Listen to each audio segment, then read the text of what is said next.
Hi, Rodney Allen.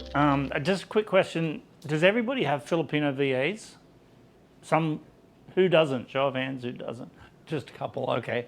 Well, you'll, you'll learn what's going to happen when you get them, and everybody else will be able to garnish some good relationship tips about how to build effective relationships with your VA.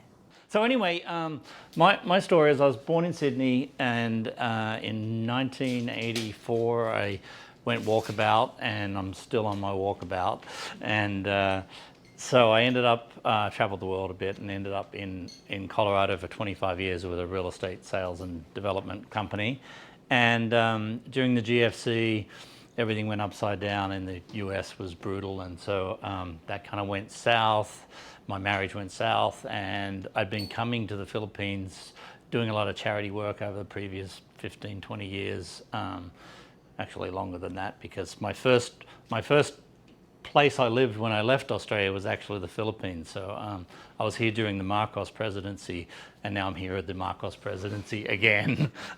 So today, so I moved here in 2010, married, children, kids in school, the whole bit, and started a virtual assistant company back in 2010, which was really on the cutting edge of people are like, what?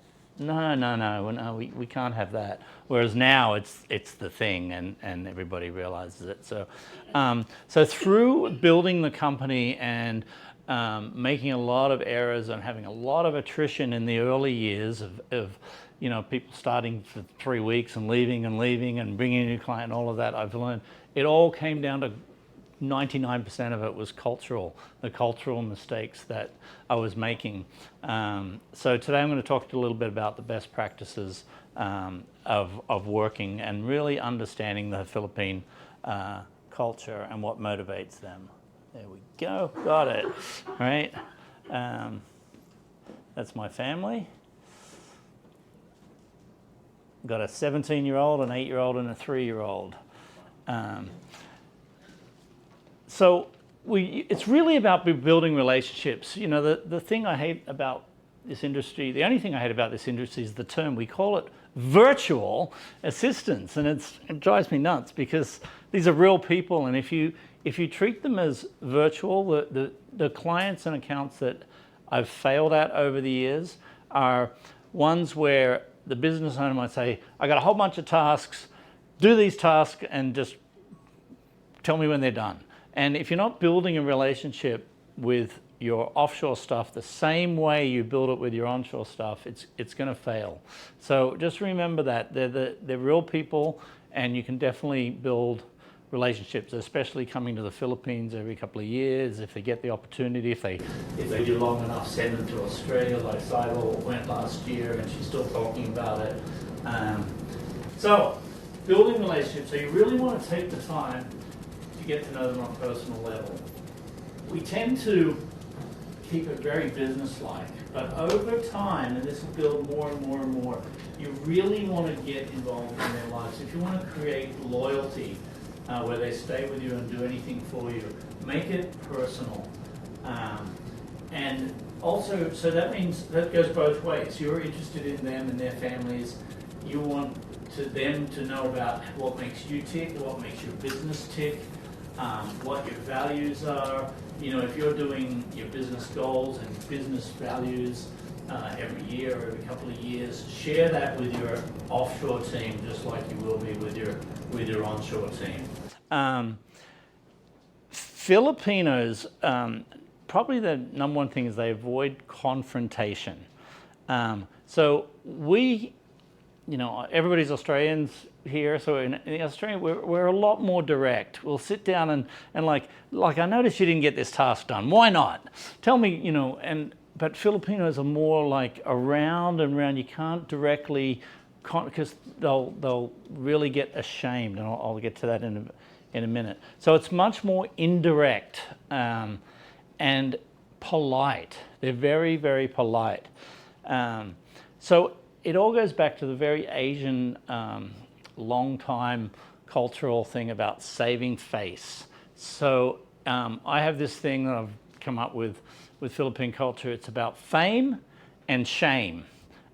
When they do something great, post it on Facebook, Instagram, show the world how good they are, but do not shame them. If there's anything you need to work on with your staff, make sure it's done softly, indirectly, one-on-one, certainly not in front of the team meeting or anything like that, and work on that privately.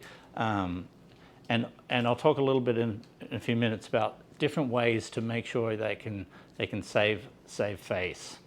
Probably the biggest tip I'll give you today is in communication is about those of you who've got Filipino staff members, one of the things that always drove me crazy, might drive you crazy, is when you're talking to them or you send them a task and you'll often say, do you have it? You got it? Do you understand? And anybody with Filipino experience, what's the answer? They always say yes. Right? Always. There is no, because they don't want to be, they want to please you. They always want to please you, and they don't want to give you an answer that they think that you might not like. They don't want to be ashamed that they don't understand. But a way to restructure that, and this is not just a gimmick, this is actually the true thing, is that if you can restructure that question to put the shame on you, something like, is there anything that I didn't explain well enough to you? So that gives them the opportunity to say, yes, sir, you didn't explain it. It's on you. And so it puts the shame back on you, and then you can address the issue. So if there's one takeaway from today, restructure, is there anything I didn't explain well enough? It's a huge one. Then you'll get it. Well, you'll get a yes, but it means no, I didn't understand.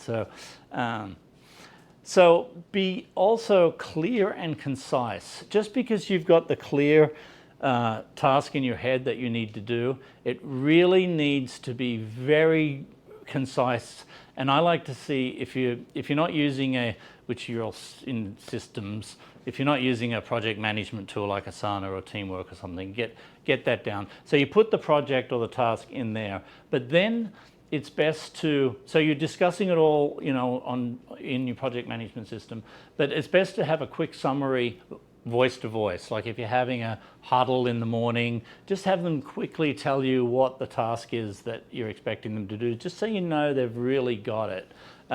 It makes a big difference. I got a story about how I screwed this up a few years ago.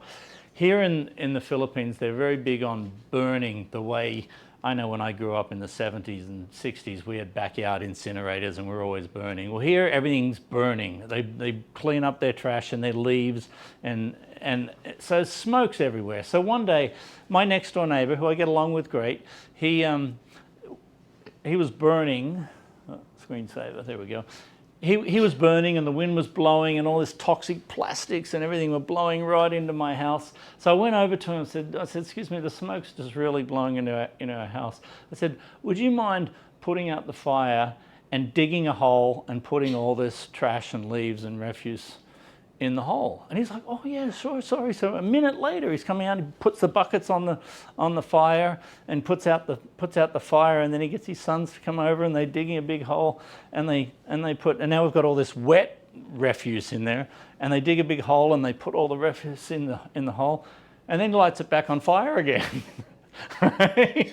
I didn't specifically ask to bury I just said put in a hole, because I'm thinking put it in a hole, that means bury it, but he didn't see it that way. So a real good example of make sure they understand what's expected of them. And confirm, at your huddle, have them tell you back what you're expecting them to do. Yeah, you've got it. Provide regular feedback. It's back to the fame. We all do, it's human nature. Great job, you did that perfectly, thanks, you did that exactly how I expected it. And when you do that, if you've got a larger team or more than one person, tell them that positive feedback in the group, because then their friends get to hear what a great job they did. So how did Philippine culture come about? When one of the reasons I chose the Philippines, there was quite a number of reasons. I've been here a few times, but as I said, I was 25 years in the US, and I thought American culture, American colony for 50 years. The Philippines' history was basically they're just a bunch of scattered islands. Then the Spanish missionaries came along, and then for 330 years it was a Spanish colony administered through Mexico, which Shannon's really interesting because 330 years of Spanish colonial rule and nobody speaks Spanish. You think you'd be getting a Spanish-speaking VA here. There's no Spanish here. There's just a few of the very old money original Spanish families from 500 years ago. They still speak Spanish a little bit, but you won't find a VA speaking Spanish, which is a shame. So they were ruled by the Spanish, and the Americans came along, and we had 50 years of American culture, and that ended right after World War II. So I'm thinking it's very Americanized. Like you'll notice, like the Shangri-La and stuff like that. It's very American. So I'm like, how hard can this be? I'm not really up for a real cultural change. I just think it was going to be very normal when I moved. I was completely wrong. It's very, very, very culturally different, and I'll explain a few things. So through my kids are in school, born and raised here, and so I get a lot of the understanding of why they think the way they do. Because I obviously think the way I do, and I always thought, oh well, they're going to grow up like me, thinking the way we think.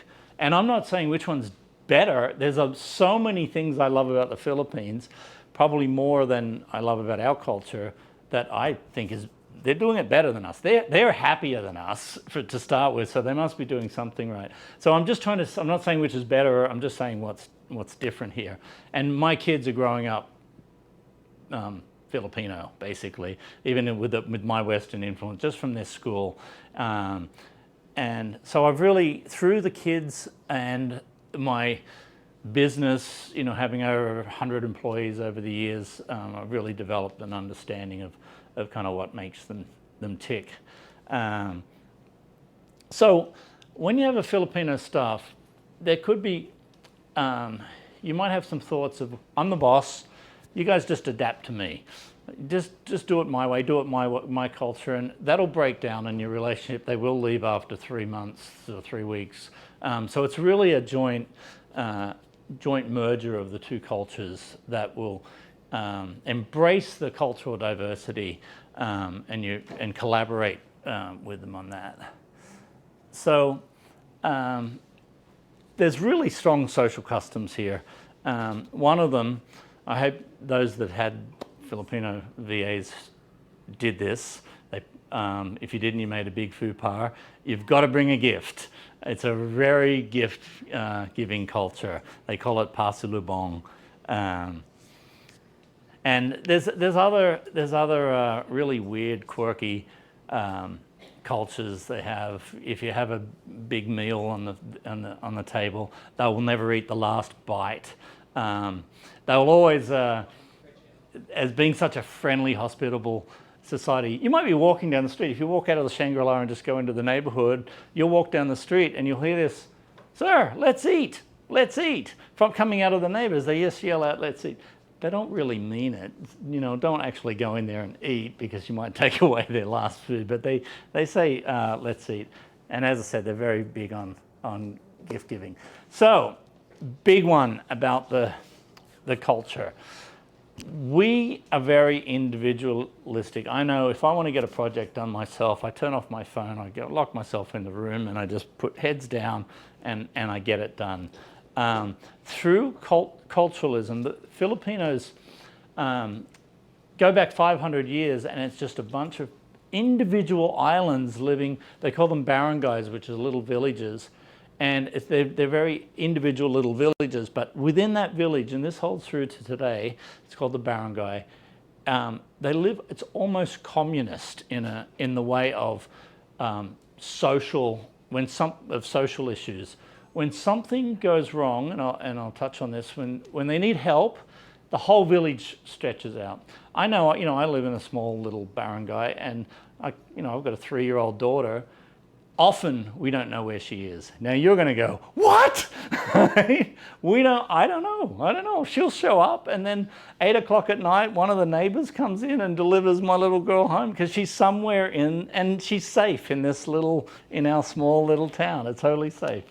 Big difference, right? I know you can't do that in Australia, but a big thing on collectivism is, if you haven't experienced this, you will. When grandma gets sick or they have some kind of family emergency, they're going to ask for money. And that's just how it works. They shouldn't be just asking you. They're asking everybody, and everybody in their village, not everybody, but whoever has the means at the time, will chip in and help solve this problem. Whereas we wouldn't dream of knocking on our next door neighbor's door and saying, excuse me, my mother's in the hospital, would you mind chipping in $50? It's not anything going to happen for us, but for them, they do. So what I suggest in situations like that is, as long as you've got a good employee that you value and has been with you for a while or whatever, when that happens, chip in, but don't feel like it's your only obligation, because they're asking their whole social network around them to help.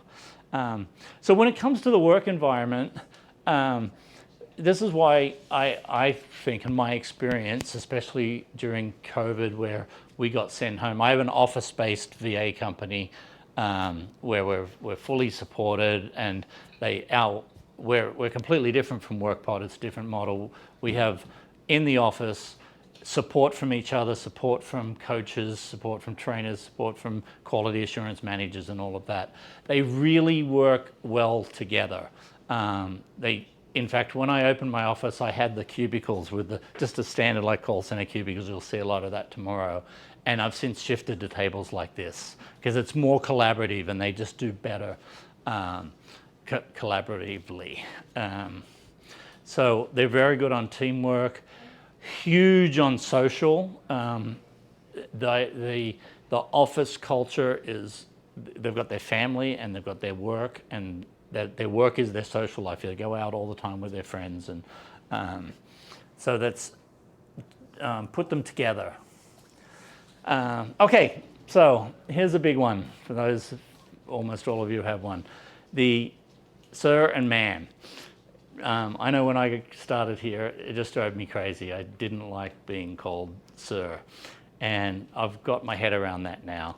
So I remember, once I was a few years in, and I talked to one of my employees, and I said, look, I'm really uncomfortable with you calling me sir. Would it be okay if you just call me, would you just call me Rodney?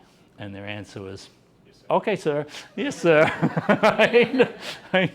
It's just deep-grained. It's a respect for somebody older than them. It's a respect for their boss, somebody in a higher position, and it just is. So just learn to live with sir and ma'am. I talk to a lot of business owners about this issue, and some of them go, no, I just don't want to be called. That's okay, but you're asking them to change their culture if you stop them from calling you sir or ma'am. So I go with their culture. All right, here's a big one. Family. This is probably the biggest thing, a cultural difference. We Australians might think that our family is important, but you're raising a family and you're running a business, and there's some conflicts, and I think you might be sometimes conflicted. I've got this business meeting, but I've got to take my kid to school, and in the Philippines, screw the business meeting. I've got the family obligation. It's very family orientated. So this is where systems is so important, and redundancy, and as you can build a bigger team. Like my company, we tackle this by, if you need a full-time assistant, we give you 2 part-time assistants to cover this redundancy. Because every family emergency, you lose them. Whether it be for a couple of hours, a couple of days, or they quit. I had an employee, she's been with me about 7 years. She's the breadwinner of the family. Because she's been with me so long, she was one of our highest paid employees. She makes more money than she could ever make doing anything else.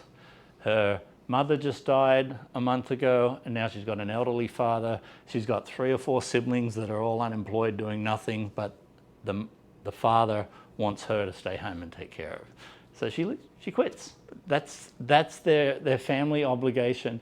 It's also typically because we tend to hire the rock stars. We are hiring the cream of the crop in Filipino society, and that person who can do all of these they're very, very talented, as you know. If you get a good VA, incredibly talented, but they're also recognized as the talent in their family.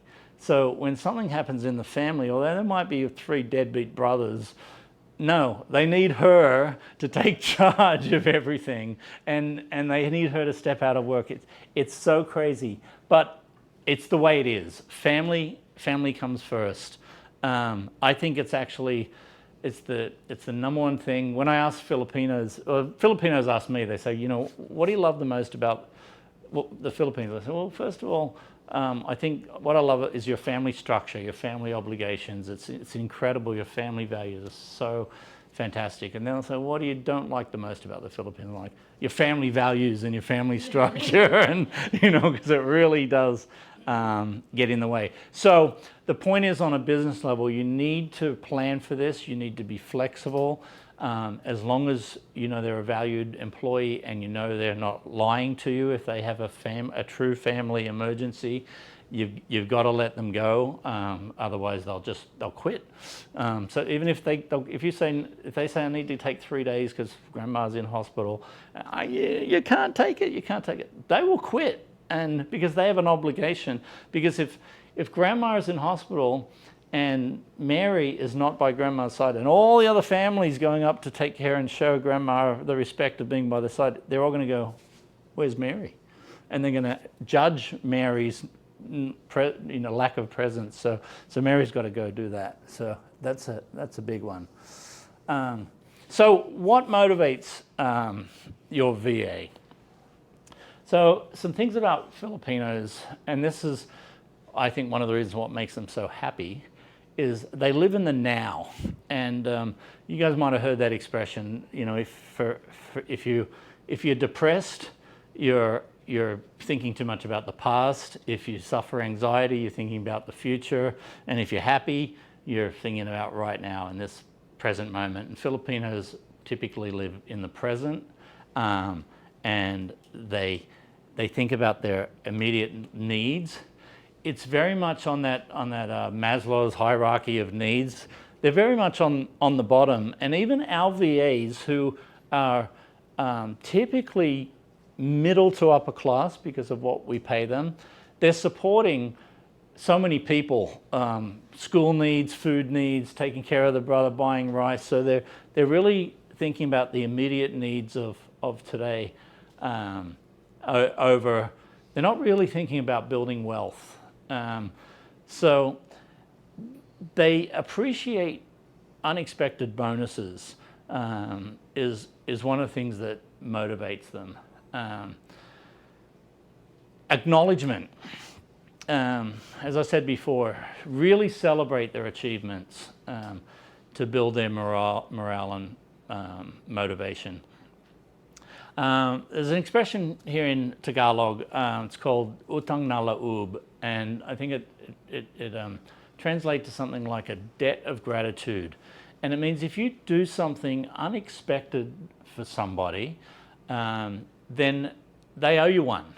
And it's really valuable, and they will, and whether they get to repay it with additional loyalty or just working harder for you, giving them unexpected something is really great. Social support. When I give, Employee of the Week, Employee of the Month, something, I tend to not give only something for that employee, but I might give a gift certificate so they can take their family out to dinner, or they can, whatever the event is that you give them an opportunity to show off and take their parents or their siblings and say, my boss is so great. he, or you do a couple of massage certificates, so she can take it to the husband, and then the next month the husband's like, well, where's the massage certificate? We'll go earn another one, and it really keeps them motivated. So, I find they really share. So, we in our company, we give lots of bonuses and everything, but we also encourage the clients to give direct bonuses. And sometimes I'll go into the office and there's 40 people sitting around and they're all having pizza, and I'm like, who's paying for this? Well, what happened is one of the employees got a bonus from their client and they blow the whole lot on providing lunch for the rest of their workmates, because they're very into sharing. It's that collectivism culture of sharing within their workspace and their barangay, their village. Wrapping it up, for those who've got employees, so if we could pass the mic around a little bit about any issues that you've had, like Shannon mentioned, them leaving after a few weeks, or because my story is, when I started my business, I stayed in business. I never went broke, but I'd say for the first 5 or 6 years, well, I wouldn't say it, it's true, I failed. Because if you ask me in 5 years, how many clients have I had? And I'm like, I probably had 50 clients. How many have you got that you've had? None. I churned through clients, I churned through employees, whereas now, the last 5, 6 years, I've solved all this and it's all very stable. But basically, I've been there, done that. So as you get going, if you think of anything at all regarding attrition, pay, family, I'll be happy to answer any questions. Does anyone have anything that comes to mind now? There was a good point made about having, rather than employing one full-time, 2 part-time, and that has been our experience, that we have employed full-time people who have actually asked for full-time jobs, and then something happens with the family and then you're left high and dry. And that's certainly been our experience. It's a hard thing when you go direct, because it's harder. The whole direct thing, don't get me started, but for those of you who've tried direct, one of the scams right now is they might have, the person working for you directly might have 3 or 4 full-time clients that they're juggling, and you're not very happy. You've got a war story on that one, I'm sure, but it's going on. So how do you feel about employing families? So you employ someone and they say they've got a brother, sister, uncle, auntie, whatever. What's your approach to that? Yeah. Too many eggs in the one basket, or is it? There's two risks, and I've done it, and some of my clients have done it. But yeah, too many eggs in one basket. Same with even, husband and wife, or even I get nervous with, which happens in an office. I'm sure a work pod with 500 people. Even the inter-office. So if I got a boyfriend and girlfriend working on the same account, what happens when they split up? So there's that.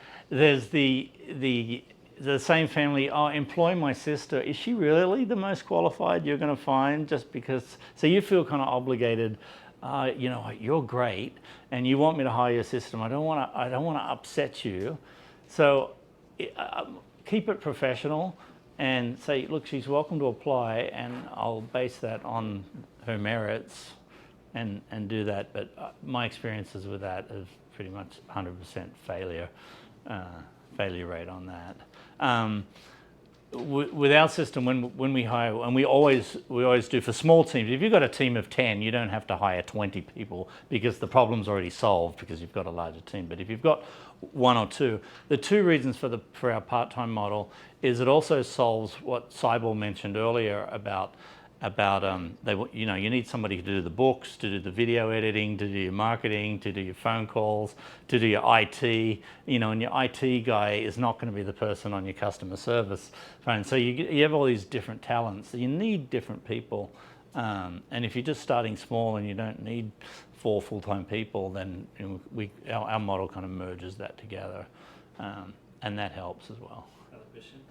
How secure have you found the infrastructure? So electricity, internet. I mean, is it stable? It's terrible, is it? No, Oh, well, you have, I don't know, cyclones, typhoons, Have and you seen how they run their cable? When I drive down one of the main roads, it's next level. Is it? There's 100 cables going from one power pole to another power pole, and then there's a wire hanging off. It's like, And I had an experience where I was the 101 because my internet went down a few years ago on the company, and they tried to troubleshoot it, and they were like, I don't even know which cable you are. So they ended up, it was about a kilometre. How they did it is they just ran a wire from their hub, another one, the 101 wire along the top of the, and they solved it that way. start using satellite then. But that's probably the number one reason. Like, there's, in my advice, is, as mentioned before, there's three main ways to hire the VA. One, work from home. Two, an office like WorkPod, where you're just hiring the, they provide the desk, but they provide not just the desk, that provides the infrastructure and the backup and all that, backup internet and electricity. And the third is the managed. I'd only consider the last two, not the first one, because of one of the main reasons you need that infrastructure. I did 10 years with a generator, but a couple of years ago I've got a stack of lithium batteries now, which is pretty cool. I don't have solar power because I'm in a big office, but so I've got 3 internet connections, but the thing about the batteries is you don't know the electricity went out. Your computer might just have this nanosecond little flash, but even a desktop doesn't turn off. So that's a good thing. So I'll just touch on that. The differences with the work from home direct, and some people you talk to have a direct work from home and have succeeded. They just got a unicorn and were very lucky. But the work from home direct, in Filipino culture, their home, they don't have a home like we do, where work from home is go into this room and close the door. Their home is with their parents, their grandparents, their 3 brothers, the chickens, the goats, the pigs in the backyard, and roosters howling, and it's really, and internet that goes off 3 times a day, electricity that goes out twice a week. You've got all of that. So some kind of an office environment is. And then it depends whether you choose the managed or unmanaged, really depends a lot on you. If you've got the time or the onshore team to manage the task and micromanage and do the quality assurance, the training, all those things that Cybele mentioned you have to do, you either have to do it yourself, and if you do it yourself, then you could go with a cheaper option of the unmanaged WorkPod type model. But if you don't, if you just say, I got all this to do, I want you guys to take care of this. That was a great AI presentation, and I know I need to do it, but I'm not going to do it. I'm too busy. Do that, please. Then you need to go with a managed option. That's really good. Might take the last question just up the back here. Yeah, but I guess it extends on that managed type premise. You've touched on the generalists and then the managed. So do you set up team leaders as far as that setup goes that become, I guess, SMEs of sorts? Is that how you do it? Yeah, Exactly. And so they end up building the team around themselves. Yes. Do they become a linchpin themselves? Maybe, I don't know. Yeah, in the beginning, like they're the SME, but then over time, the team knows as much as they do. Yeah. Right. So, but yeah, in the beginning, you're a bit nervous. What if I lose the SME? But over 6 months. So your model would try and find that first person to build that knowledge base, get as many people around them, well, as required, of course. But yeah, Correct. Yeah, right. And then I do find like systems is a great thing. Like not everybody, in fact, the minority, and now AI is really helping, but systems are the most important thing. That's the very first thing we do when we bring on a client, the very first thing.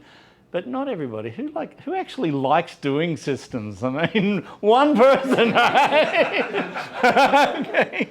But they're the most important thing, right? So I find in my, so what, you might bring on somebody to do your systems, but the Cybele type people person might not be the person that's in there, developing your systems. So. Very good. Wow, what another fantastic presentation. Thank you so much for that.